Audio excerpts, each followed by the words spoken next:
Get ready. 10 seconds. 5 seconds. Start.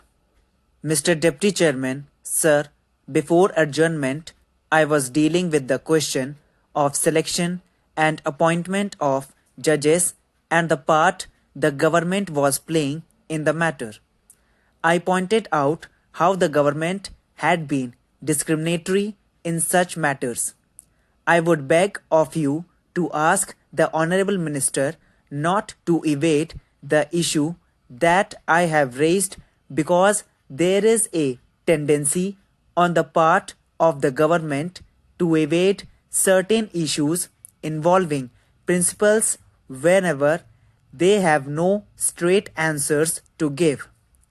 Even if some answers could be given, they do not feel like giving those answers for reasons best known to them. Now, my allegation here has been this, and to the best of my knowledge, everything is true. Of course, part of it can be corroborated from the Election Commission as to whether a defeated Congress candidate had been appointed as a judge of the High Court of Calcutta.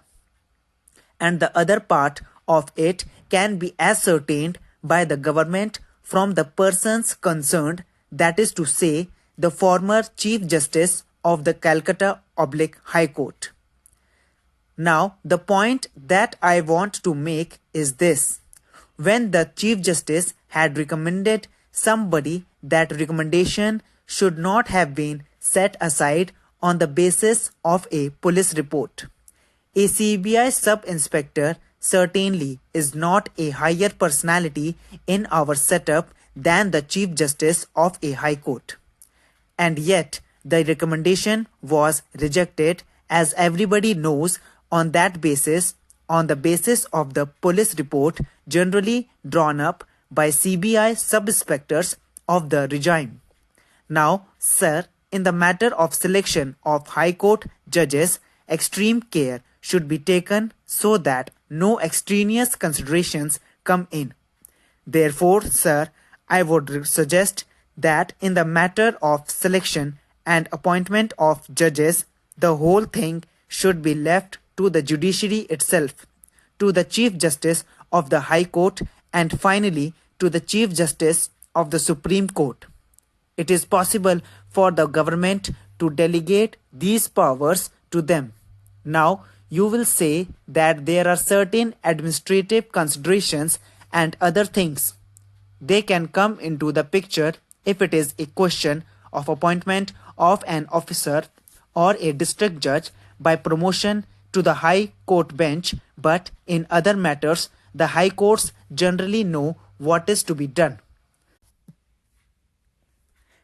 The President, being the head of the state, comes into the picture, and the administration is involved in that way.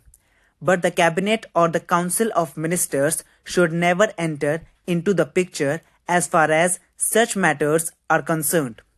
Let there be some discussion about such matters so that we can arrive at certain arrangements.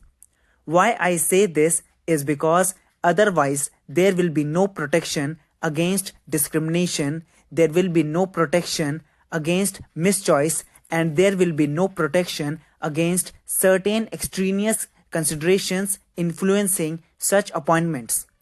Now, sir, I am not at all making any point against the Congress government as such.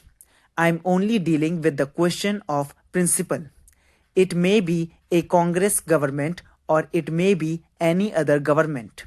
For instance, in Kerala, there is that communist-led government, and in other states, it is the Congress government. I am not going into all that. I think that we can discuss this matter as a matter of principle.